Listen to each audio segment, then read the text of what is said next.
तर नमस्कार मित्रांनो, तुम्हा सर्वांचं पुन्हा एकदा नवीन व्हिडिओ स्वागत आहे. तर मित्रांनो, आज चाललो आपण नांगरायला खाली शेतामध्ये आणि हा बघा आपल्यासोबत आज जे आहे, तर त्याला पण घेऊन जायला सोबत तो येत होता. तर चला. आणि आपल्या काय चप्पल तर नको, कारण का आपलं शेत खालतीच आहे घराच्या बाजूला आणि इकडे आपलं घर. तर पुन्हा एकदा घरी यायला लागलं, कारण का पेट्रोलची बॉटल घ्यायची होती. तर चला, जे पण सोबत येतोय आणि आपल्याला इकडे नांगरायचं आहे ह्या ठिकाणी. आणि आपला ट्रॅक्टर बघा आणि घाण बघा किती अडकलं आहे, तर साफ करायची होती. हे बघा एवढी निघाली घाण आणि आपले क्लीन झालं पूर्ण ट्रॅक्टर. तर चला ट्रॅक्टरला किक मारूया आणि आपला ट्रॅक्टर चालू झाला आहे. तर आता इकडून काढून घेऊया आणि जाऊया नांगराच्या ठिकाणी. तर इकडे आपल्याला अशा पेन्या करायच्या होत्या, म्हणजे नांगरून घेतल्या आणि पेन्या तयार करायला घेतल्या.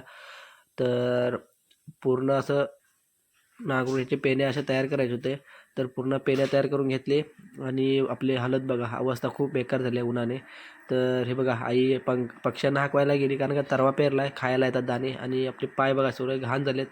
तर म्हटलं जरा हातपाय धुवून घ्या, फ्रेश होऊया. तर इकडे आपलं कलम आणि इकडे खाली व्हाळ आहे, म्हणजे टिप्पर. तर पूर्ण हातपाय धुवून घेऊया म्हटलं स्वच्छ, कारण का घामाने पूर्ण अंग खराब झालेलं आणि चिखल खूप लागला होता. तर चला जाऊया, न्याहारी करायची होती म्हणून हातपाय धुवायला आलो होतो. आणि आई इकडे बघते पक्षी येतात का, आणि न्याहारी करायला या मंडळी. तर न्याहारी करून घेतली आणि इकडे अजून आपल्या 3च झालेत करून, अजून पूर्ण मळी करायची होती.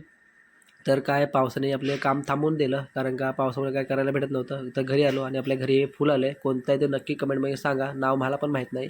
आणि फायनली आपलं संध्याकाळी काम पूर्ण झालं होतं. तर ती झाडं पण लावून झाली होती, पेन्या करून झालं होतं सर्व. तर मंडळी, हे व्हिडिओ करायला पूर्ण आपल्या 2 मिनिट लागलेत, म्हणजेच की आणि काम करायला आपल्या पूर्ण दिवस गेला आहे. आणि तुम्हाला ते रोपं दाखवायची होती फायनली. हे बघा, तर झेंडूची रोपं लावली आहेत आपण यंदाही. आणि व्हिडिओ कसा वाटला नक्की कमेंट बॉक्समध्ये सांगा. व्हिडिओ आवडल्यास लाईक करा. भेटू पुन्हा नवीन व्हिडिओमध्ये आणि चॅनलला सबस्क्राईब करून ठेवा. धन्यवाद.